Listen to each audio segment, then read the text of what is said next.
Good morning, New Beginnings Church, and happy Mother's Day to all our moms. It's good to see you, church family. That's right. Happy Mother's Day to you. Happy Mother's Day to all the mothers. And to everybody else, happy allergy season. It's been tough. Hey, today we're going to have an incredible time. But first, we want to give a shout out to some amazing people, our first-time guests. Yes, if you're with us this morning for the first time, welcome. We're very happy you're here. We just want to love on you, and we're excited that you're joining us at New Beginnings Church. And if you're with us online for the first time, thank you so much for being with us. Do us a favor, put something down in the chat box below. Let us know where you are at right now. And we have a gift for you as well. If this is your first time online, just scan the QR code below. And whether you're online or in person, if it's your first time, we want to really encourage you, take what we call the 3-week challenge. We think it takes about 3 weeks to get to know a place. So come to New Beginnings 3 separate times, and I think by then you'll know this is the right fit for you, your friends, and your family. Yes, now we love Mother's Day around here. I love how we do Mother's Day here. We are big on celebrating all our moms. That's right, moms, you deserve it. Like, this is all of, in fact, Kat, let's talk about your mom for a second. Give me some words to describe your mother. My mom is super sweet, super kind, just not a mean bone in her body. Love her. Wow. What about your mom? My mom is amazing. She's small, but don't let that fool you. My mom is crazy. Crazy in love with her kids, and she will do everything she can for her kids. And I know there's a lot of mothers out there. That is your story. And although we might not be your kids, we just want to say thank you for all that you've done, for being great mothers. And today we get to celebrate you, and more on that in just a little bit. But first, I want to talk about our small group season, which kind of came to a close somewhat. We've had all these amazing small groups, just incredible transformation and conversations that have happened. And we do believe life happens in circles, not just in rows. But there are 3 more small groups that will be maintained throughout the summer.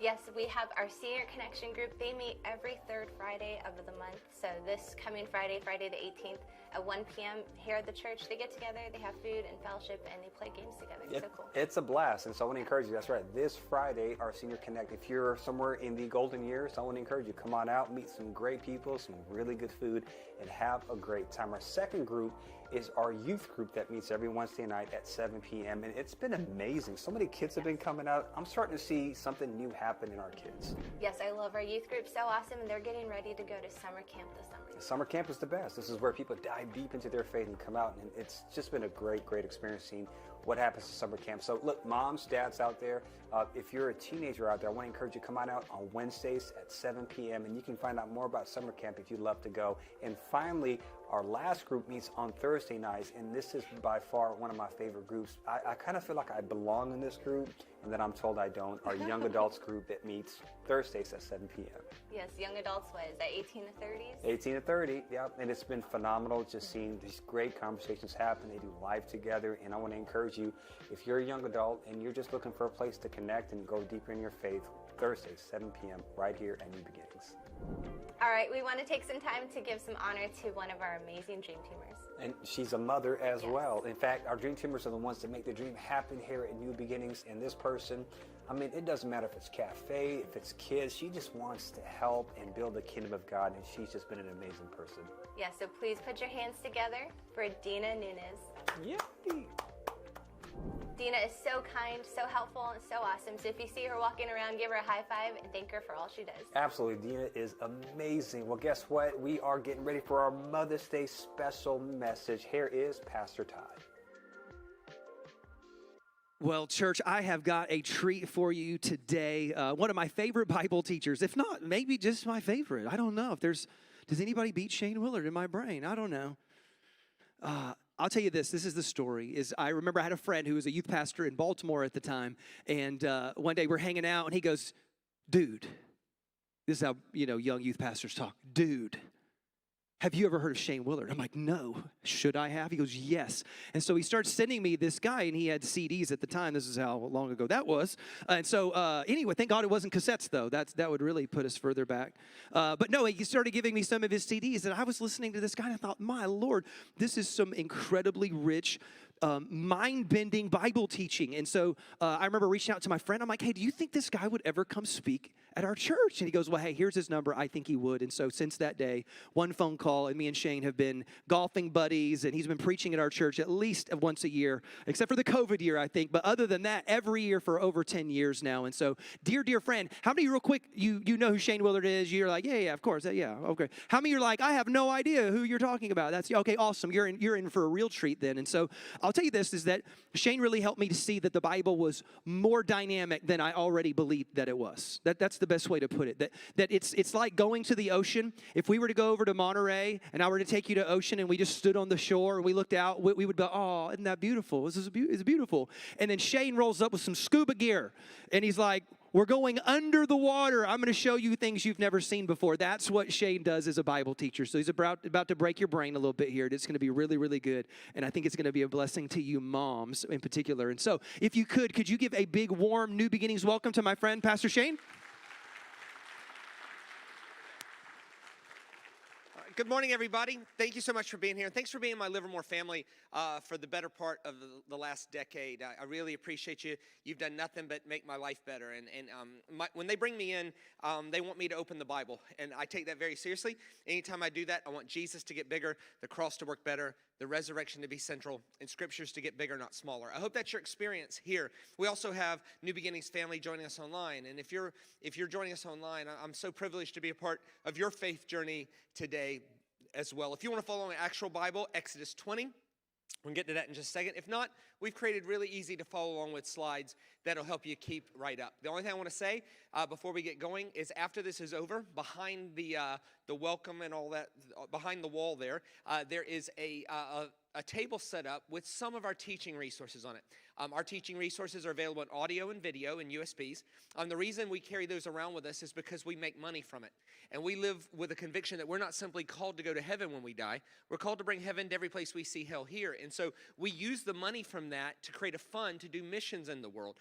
Our mission of choice are 3 children's homes in China that look after children with disabilities. Some have physical disabilities, some have mental disabilities, but we look after them because we believe we're supposed to do to the least of these as we would want it done to us. And so that's our mission of choice. And so all I'm asking you to do is come back. Let me put something in your hands that'll change the way you look at God. In so doing, you put something in our hands that helps us feed, clothe, shelter, educate disabled children. I think that's a pretty good trade. Every one of those things are a series. They have anywhere from 4 to 11 in each one, but they're all the same price. Since the last time I was here, we put out 7 brand new series. We did a 12-part series on the book of Romans. We did a 12-part series on the book of Genesis, and I just finished 3 6-part series on the life of Christ. That's 18 parts in total. There's also something back there on the book of Revelation, just simply because I got too embarrassed for words for what particularly Pentecostals were saying about that book. So I decided to just teach through it. And so you can come back there and do that. The only thing I would ask is that if you don't want anything, God bless you. I'll see you next year when I come by. If you know I'm going to grab something before I leave, could you do me a big favor and do it in the first 5 minutes? The reason is there's certain things, and you can ask people, my friends are in this room. I am not a high-maintenance person. I'm happy to stand around and talk. But there's certain things I can't control, like the time of planes and the traffic on the way to San Francisco, okay? So I just have to pack that down and then put it in neat little piles for Nate and Kat to be able to ship it to my next place. So if you could do that for me, that would be awesome. One last thing. 5 weeks ago, we were able to release something I'm really excited about. We now have a web streaming app. So that's probably 20% of our content library. On the web streaming app, the entire content library is available on your phone, right? And so there's a little QR code on the table. You come by and do the thing with it, right? And all you got to do is create a free profile. It is a website that acts like an app. How does that work? Well, pretty simple. You just save it on your home screen, and now it's an app, all right? So if you never got anything, they told me that if you'll just take the time to create a free profile, evidently that helps us. So if you do that for me, that would be fantastic. Honestly, I don't know how it helps us, but people who know these things tell me that it does. So if you could do that for me, that'd be awesome. So what I'm going to do, I have a task today. I want to connect what you did last week, the legacy offering, with mothers and relationships. And if mothers aren't anything, they're the masters of love and relationship despite someone's flaws. right? And then next week is Pentecost. And if you're like, what is that? Hang in there. We're going to talk about all three of those things and tie it together in one 30-minute moment, all right? So let's talk through this. Exodus chapter 20 is the start of what we call the 10 Commandments. I'm not mad about people calling it the 10 Commandments. I call it the 10 Commandments. I have a 10-part series on my table called the 10 Commandments. But in Jewish culture, the people who wrote the story, and as Pastor Todd said earlier, the Jewish people find the book of Exodus their grounding center. This is what it looks like to be moved from slavery to freedom, from darkness to light, from captivity to wholeness, from being seen as an instrument to be used for somebody else to a person in relationship where the image bearer in me is honored more than my being objectified. There's all of these ways we could frame it. And the Jewish people who wrote the book of Exodus, they outlined it as an ancient Hebrew wedding. It was a revolutionary concept because in their world, gods didn't use relational language towards people. Gods used instrumental language towards people. You're an instrument for me to use, destroy, or honor. And if you come to my temple at my moment, at my time, and do my ritual, I might act on your behalf. That's how the world used to think about gods. Jews changed the narrative and brought in a relational aspect to this. And the way they did it is they wrote this book called Exodus, and they outlined it as an ancient Hebrew wedding. This is Exodus chapter 20. It says it this way. And God spoke all these words, saying, I am the Lord your God. So what we call the 10 Commandments is, in their world, they call it a 10-word marriage proposal. It's a 10-word ketubah, a proposal of marriage. And the 10 Commandments starts with an affirmation of relationship, not a condition for it. It's like, no, let's just get this straight right up front. I am the Lord your God. I am willing to engage your life right where you are. Now, when I say the Jewish people see this as a marriage proposal, if you're reasonable, you should be asking, why? Well, the book of Exodus is outlined in the process of an ancient Hebrew relational progress. And in ancient world, relationships progress through 5 stages. I'm going to teach you a little bit of Hebrew today. If you could bring those 5 words up. These are the 5 words. Lakah, segula, mikvah, ketubah, and huppah. Those are the 5 stages. And yes, that is what you're thinking. Lakah, segula, mikvah, ketubah, and huppah.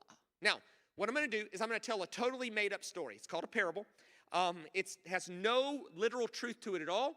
It's completely metaphorical and symbolic, and it's about me dating someone. And what I'm going to do is I'm going to tell a modern-day story about me dating someone, and I'm going to tie it back so we could illustrate what's going on in the Scripture. So let's say I'm dating someone named Pam, and Pam and I are going well. We're in that initial attraction phase. Psychologists call it limerence. Limerence is the involuntary rush of dopamine in your brain when you're in the presence of somebody. It's what makes the initial attraction phase so awesome. It's why when you're first attracted to somebody, you're checking your phone every 3 minutes to see if they've reached out to you, see if they've responded to your text. When you get free at night, you could talk for 4 hours, and it feels like 10 minutes, right? You're saying, hey, man, how's it going with Jill? Oh, so awesome. The other night, we talked for 4 hours. It felt like 10 minutes. We just stayed on the phone while we heard each other sleep. It was amazing, right? This is what happens in the initial attraction phase. Now, that goes away. Look, if you're married 20 years, a 4-hour talk sounds like hell, right? You just would never want to do it, right? But in the initial attraction phase, where, you're kind of being real, but you're kind of protecting yourself. You go on dates and you never order what you want because you want to impress her, You go to a restaurant and you get grilled chicken, some broccoli, and a half order of rice pilaf, and even everything inside of you is like, what am I doing, right? And that's why if you go to the same restaurant for your 20-year anniversary, you get 12 fried chicken wings, some French fries, and a beer, right? It's because you've removed the fear of not belonging to one another. So there's that. And so Pam and I, we're dating, and it's going really, really well. And so we cross a line where we start having chats about, is this going somewhere? Like, where is this relationship heading? And we decide it's going to head somewhere good. Now, in that scenario, the first word she wants to hear me say is Lakah. That's the kickoff of the relationship. So we go on a special date. I take her to Sauced, right? So we're over at Sauced, and she is compelling. She is an enigma wrapped in a mystery. I can't wait to explore what kind of woman would order a Shirley Temple and then want extra hot sauce for their meat. I'm like, man, this is the kind of woman I want to get to know. And so we get to her house. I walk her to the door. I hold her by the hand, and I say, Pam, Laka. Well, she could barely contain herself. And can you blame her? Let's look at all this. If you sleep in and drink Coke, you too can one day have a body like this. She goes in. She calls her 3 best friends. He said, Laka to me. He said, Laka to me. Ho! Yeah! He said, Laka. Facebook status change. Laka. Laka is the initiation of the relationship. Next slide. Laka means to take as my own. To take, it's like, will you be mine? It's in Exodus chapter 6, this group of slaves, they're terrified. All they know about God is that he's powerful, and they have no knowledge of his character. And that's scary. If all you know about somebody is they have infinite power, but you don't know that they are compassionate, you don't know what they're going to ask of you. When he calls this chip in, are we going to have to cut ourselves, sacrifice our kids? Everything would be on the table. But then he shows up and he starts changing the narrative in their head. And here's the first thing he says to them. I'll free you from being slaves to them. That's good. And I'll redeem you with an outstretched arm and with mighty acts of judgment. Scary. And I will take you as my own. The word in Hebrew there is laka. Again, this is unthinkable revolutionary stuff. These Hebrew slaves would have been like, that's relational talk. Does God want to relate to us? Is this a marriage? What is being offered here? Laka. Back to our 5 words. Laka. Now, the women in this room will understand this, the men less. As soon as you say laka to Pam, how soon is she wanting to hear the next word? The next word is segula. And her 3 friends. Pam's got 3 friends, and she's like, has he said segula yet? Has he said segula yet? Do you think he's got cold feet? Does he have commitment issues? And Pam's like, shut up. He'll say segula when he's ready. But in her heart, she desperately wants me to say segula. So I take her on a date. And tonight's the night. I just know it. I feel it. It's special. I walk her to her door. I hold her by the hand. And I say, Pam, segula. Well, she can barely contain her excitement. And can you blame her? Because look at all this. If you sleep in and drink Coke, you too can one day have a body like this. She goes in. Calls her 3 best friends. He said segula to me. He said segula to me. Ho! Yeah! He said segula.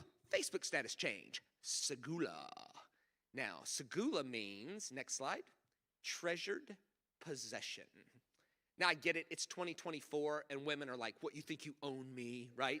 It wasn't. It was more romantic than that. Think of it this way. Laka is, will you be mine? Segula is, will you be the most special, treasured person in my life? Segula was this sort of stated commitment that I won't let you take a back seat to other things. I'm not going to let that happen, right? Because you matter that much to me. That's segula. So this group of people in Exodus chapter 6, I will take you as laka. Same group of people.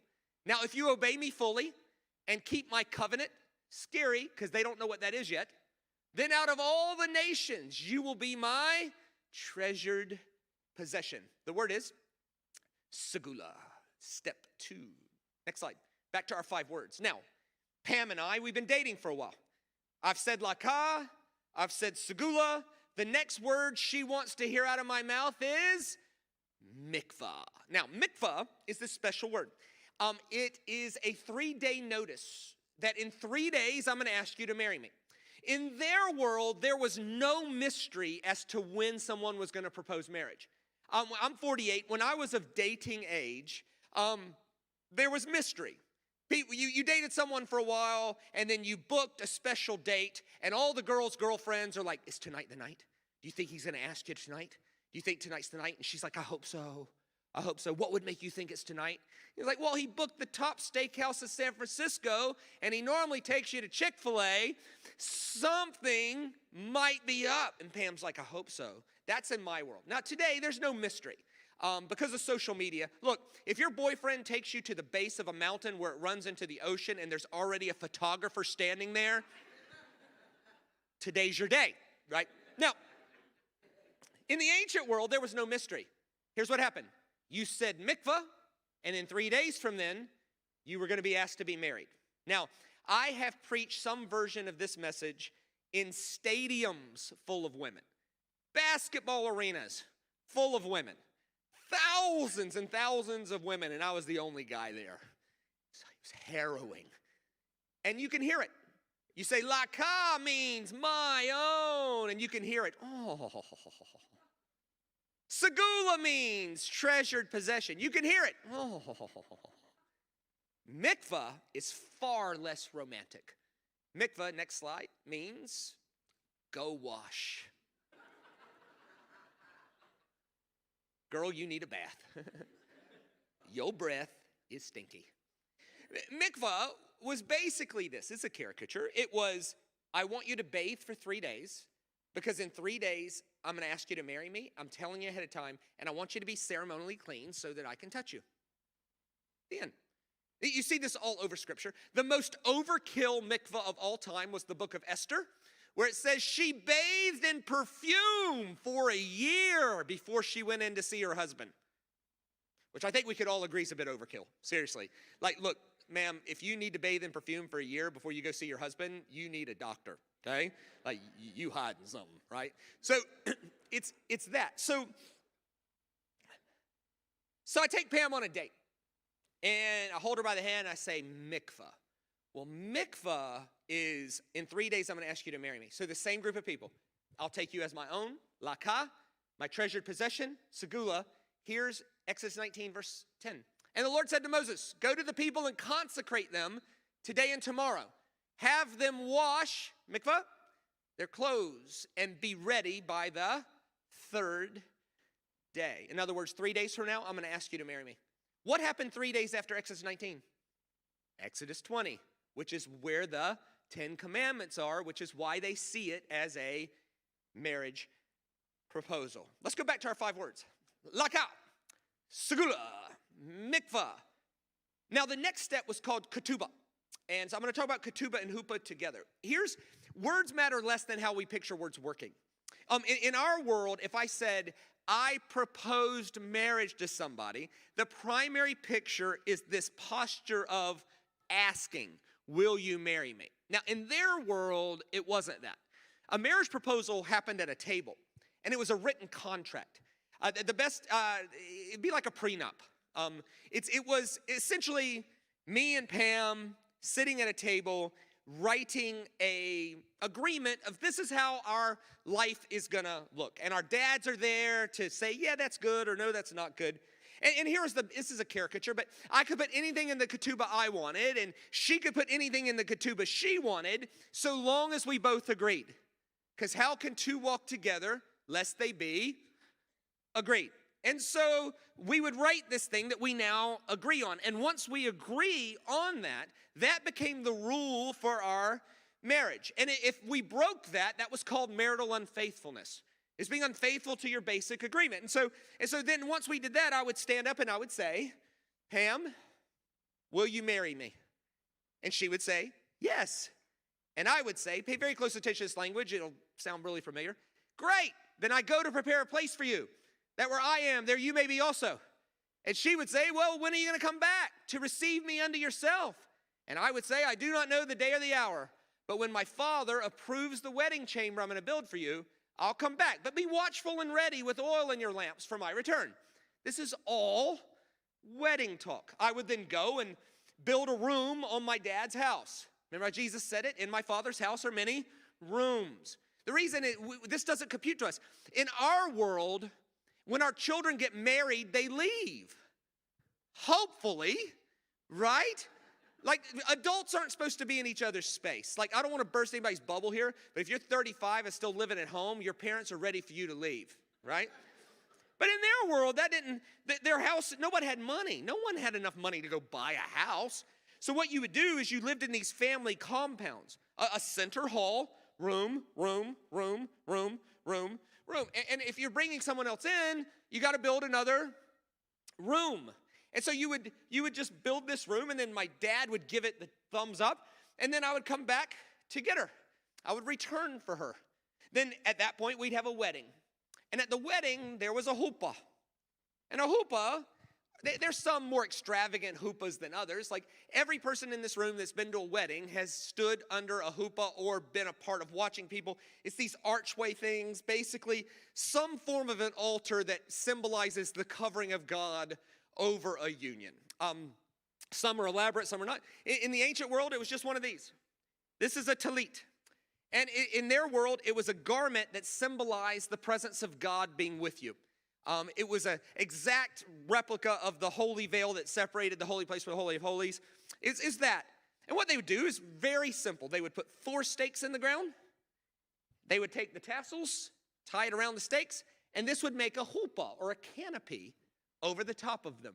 And they would stand under the huppah, and they'd say vows and do certain really beautiful things. Like they did a salt ceremony, which was basically I had a bag of salt, she has a bag of salt, the priest has an empty bag, and then you'd put my salt in the bag and her salt in the bag, and he'd shake the bag, and he would say, let what God has joined together, let no man tear asunder. And then they'd sprinkle the mixed salt on their hands. There's just all this beautiful imagery. And now we're married. But then at a wedding, there was a second huppah. The second huppah was in the marriage room. And what they did is they took 4 sticks and they put it around the bed, and they would put a huppah over the top of the marriage bed. The reason is that covenants have to be witnessed to be legal.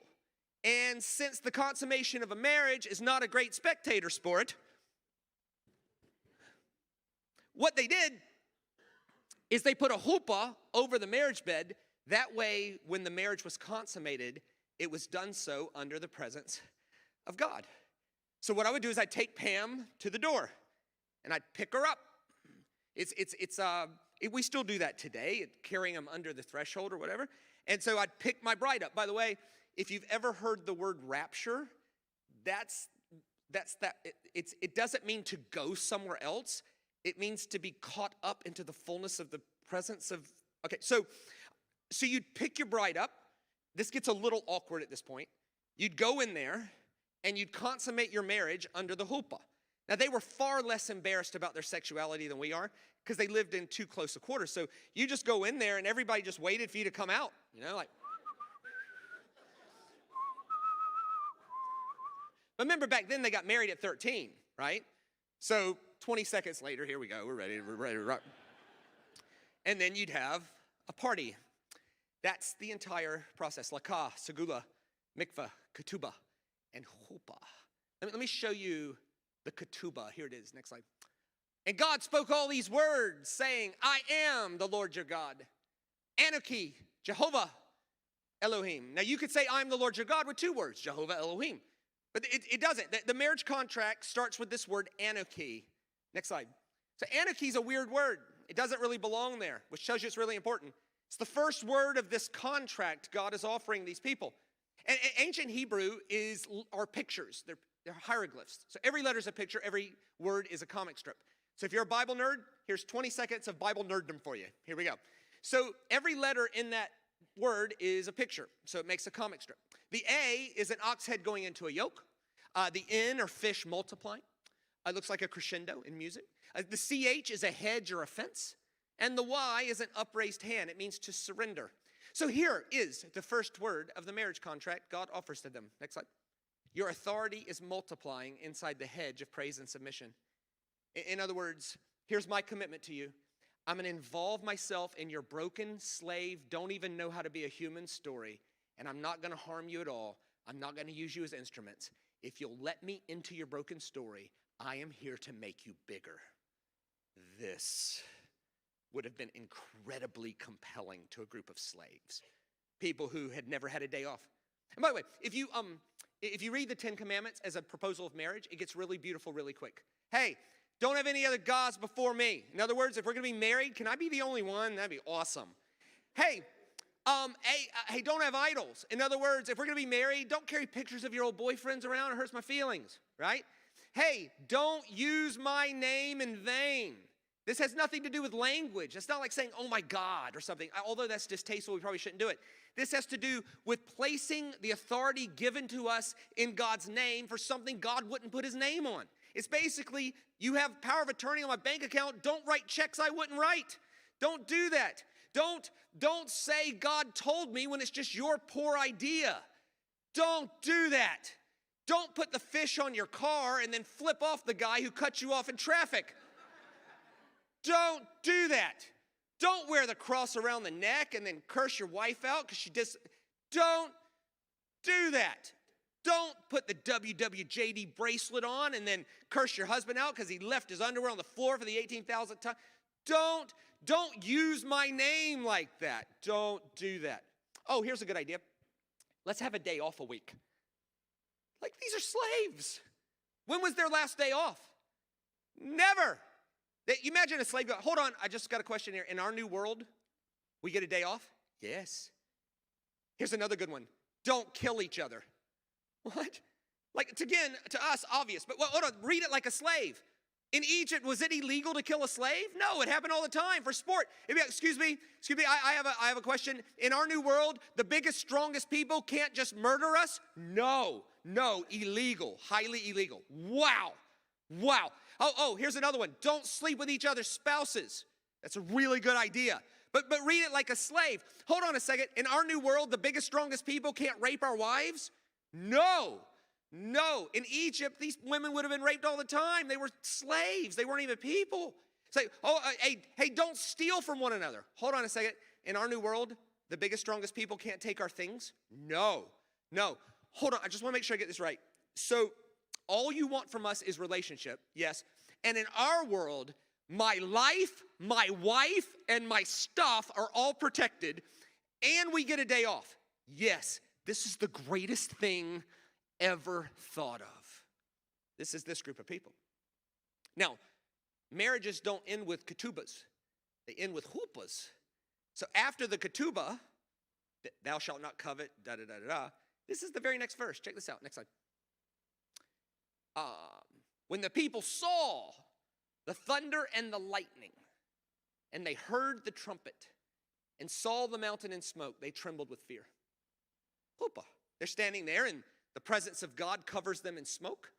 And it says they look up, and in English it says they saw thunder and lightning, which is weird. How do you see thunder? You hear thunder. But in Hebrew, I can just tell you, it says they saw voices. The word translated thunder is voice or language, and the word translated lightning is fire. It's the same two words that Moses used when he said, God spoke to me out of the language of fire in the burning bush. Same guy, same experience. And so they look up, and the presence of God covers them, and voices inside fire sit on their head. Like, where have you seen this before? And by the way, this is, the Talmud says that on this day in creation, God proposed to all of creation by using 70,000 tongues of fire that went as far as the eye could see. By the way, there's a great story in Don Richardson's book, Eternity in Their Hearts. He tells a story about in 1857 in Rangoon, Burma, an English sociologist was studying the Karen people, and he said, who is your God? And their answer was, we serve a God named Yahweh, who proposed to us thousands of years ago with languages of fire that sat above our head. This is the marriage proposal. Now, you married people, what do you do every year on the day you got married? You celebrate your anniversary. If you don't do it, it's a good plan, right? You should do that. It's the one day a year that you remind yourself how you used to feel, you know? Like, I used to talk to you for 4 hours. This is brilliant, right? So you celebrate your anniversary. That's what happens here. What happens here is God says, I want you to celebrate this day every year.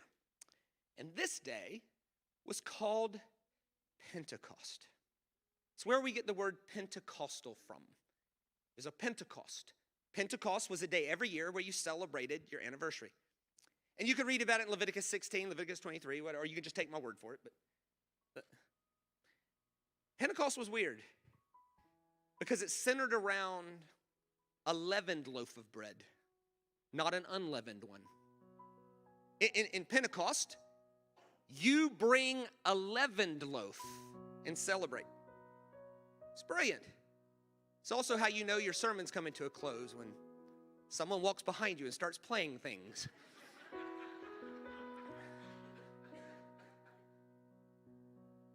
It's this leavened loaf of bread that reminded people that God wanted a relationship with you, leaven and all, flaws and all, issues and all.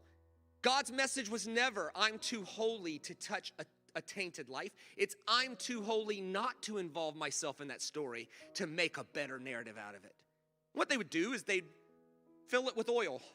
Why? Because olive oil and bread taste good. It was also symbolic that the presence of God, it was a reminder to them every year that they're never too bad or too far for God to be wanting to engage their life wherever it is. That if God was engaging the lives of people who didn't even know how to be human, we're not past that. And they would do that, and they would call it, now the day of Pentecost has fully come. But years later, they're all together at Pentecost. Why? Because it's the feast. That's what you do. And it says in Acts chapter 2 that they were all together in the upper room, and the whole room covered them in smoke. Chuppah. And voices inside fire sat above their head. Where have we seen that before? So the same exact thing is happening on the same exact day. But this time, they spoke back, which is the birth of the church, which is the bride of Christ. But it never ends staring at the sky. If you read the rest of Acts, it says, so they went out and they sold all that they could and blessed the poor around them. Why? Because that's what Pentecostals do. Let me show it to you. This is Leviticus 23. This is about Pentecost. On that same day, you're to proclaim a sacred assembly and do no regular work. This is to be a lasting ordinance for the generations to come. And when you reap the harvest of your land, do not reap to the very edges of your field or gather the gleanings of your harvest. Leave them for the poor and the foreigner. Oh, why? Because I am the Lord your God. Anoki, Jehovah, Elohim. He uses the same language he proposed to them in to urge them to never just live for the next move of God, but to be so moved by God engaging us with all of our flaws that we can't help but go out there and bless people who can do nothing in return for us. The idea is that God treated me with no thought of anything I could do for him. How could I show that to the world? I could show that to the world by being Pentecostal. What does that mean? It doesn't mean we should be known for our tongue talking or for our loud worship, although I'm for all of that. It means we should be known for our love for our world, that we should be known as the most generous people. What did you do last week? You were Pentecostal. You were so moved by what God did for you that you gave to things not about you. What are we doing this week? We're celebrating moms who are the masters of relating to people despite their flaws. And next week, we celebrate Pentecost, the day where we set aside and we remember God engaged my life with all my flaws. If you need a visual, Pentecost in a nutshell is the presence of God. Covers us, flaws and all, issues and all, and then compels us to be the most generous people in our world. So I urge you, respond to the invitation today. It doesn't really matter how flawed you are. There's an invitation for God to engage that life. People say, I hear the word saved and salvation. What does it even mean? Here's what it means. It means that you come to a place where you trust Jesus' version of your life story instead of the one you've been working on your own. And you invite him into that story to write a better narrative. It's trust. It's surrender. It's being moved from slavery to freedom, darkness to light, from being an instrument to an image bearer. It's that. And I would invite you today to make that decision if you never have. I would invite you to make it again if you have. And for everybody, I would invite us to be so moved by God engaging our broken story to make a better narrative, that we do that for our world. May you be the most Pentecostal church in all of the Bay Area by being the most generous church in all of the Bay Area. Be known for your love for your world. Thank you so much for letting me be a part of your morning. Grace and peace, everybody.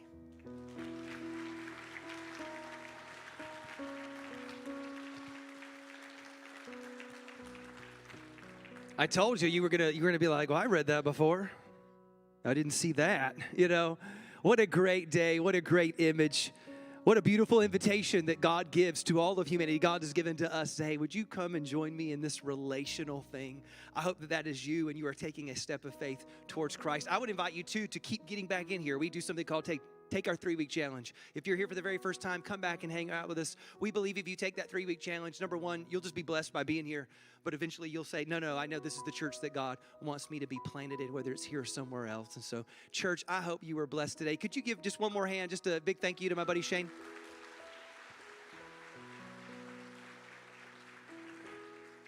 Well, church, I've got something really, really fun to do in the spirit of generosity. We're going to give some stuff away as we bless all of our moms as we close out our service today. Now, again, all the moms, hopefully you got a rose. All the moms, you're going to go get some avocado toast and some mimosas. But right now, Catherine, come on up here and join. Do we have the boxes? I am ready to go, and I need a mom. Dondrea, would you get up here on stage? My wife was with me in the first service. She couldn't be here for the second service. Yeah, give Dondrea a big hand clap. Come on, girl. I just need somebody special to pull the raffles, because if I pull it and you don't win, you guys get just real mean with your pastor. And so I can't handle that. And so you can be mad at her is what you can be mad at. And so but hey, I want to bless all you moms. So can you get your raffle tickets out? And we've got some really, really cool gifts here. Now this first gift, what gift is this one? This is the spa? Okay, perfect. Ladies, who put in for the spa package? All right, get those tickets out. Are you ready? Now, I have to apologize to the dudes. I just need to say I'm sorry. Because I was thinking about this. I didn't come up with these gifts. But I was like, whoever wins this spa package, that dude is going to have to go home today and give that mom a foot massage with this brand new scrubber. And so I'm sorry, dudes. But this is what she wanted. All right, you ready? Dondre, give me like the best ticket though. Like just only the good ones. Are you ready? Ooh, somebody put in 2. If you put in 2, you're well on your way. Are you ready? This is your ticket number. 040594. Who's got that number? 040594. I need you to shout it, wave it. Was that your Donna's? Oh my gosh. Yeah, dude, get over here. Congratulations. Happy Mother's Day to you, those 2 beautiful daughters. Congratulations to you. That is fantastic. Okay, what is this one called? Is this our coffee one?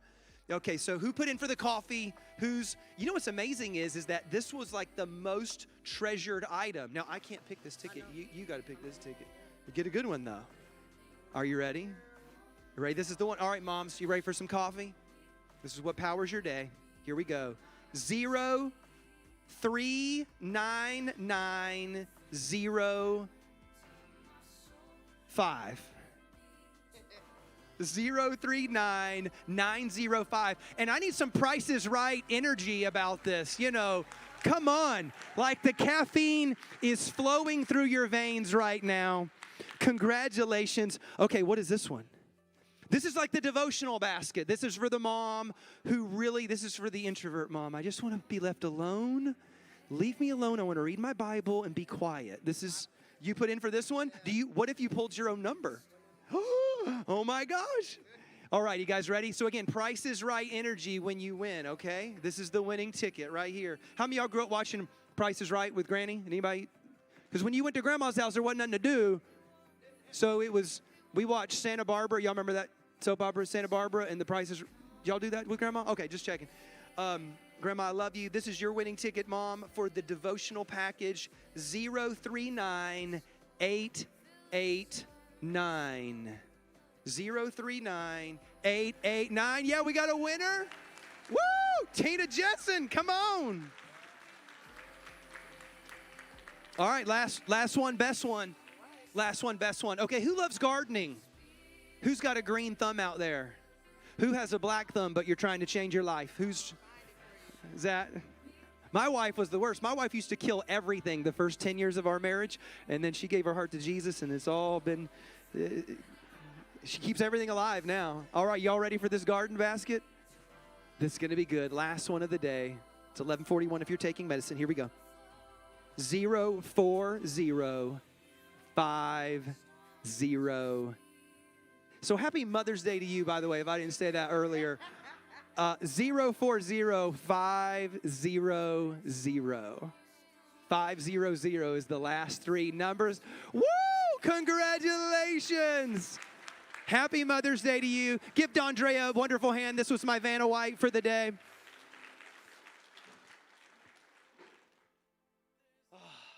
To all my moms out there, I hope you feel celebrated. I hope you know that you are loved.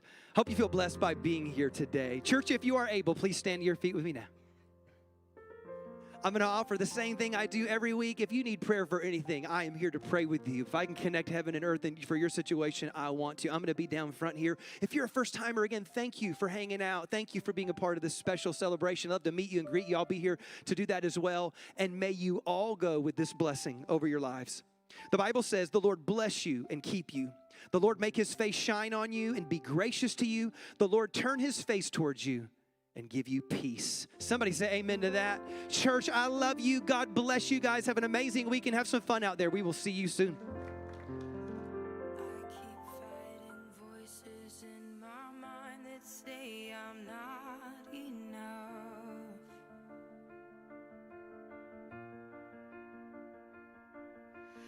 Every single lie that tells me I will never measure up.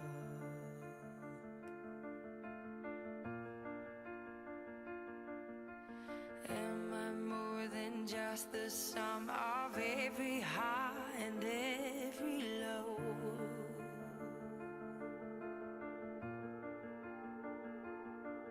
Remind me once again just who I am, because I need to know.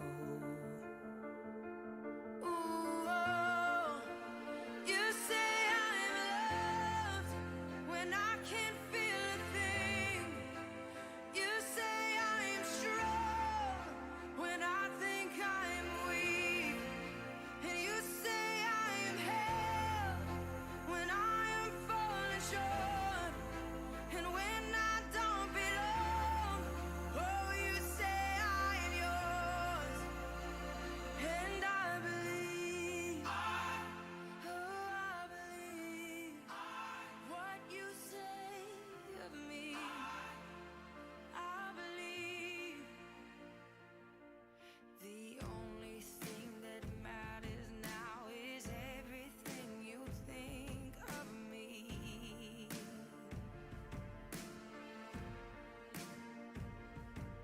In you I find my worth, in you I find my identity. Ooh, oh, you say I'm loved when I can't feel a thing. You say I'm strong when I think I'm weak. And you say I am held when I am falling short. When I don't belong, oh, you say I am yours. And I believe, oh, I believe what you say of me. Oh, I believe.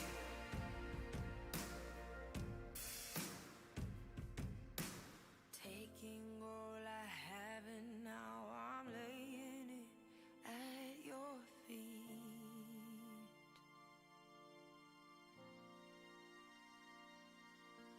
You'll have every failure, God. You'll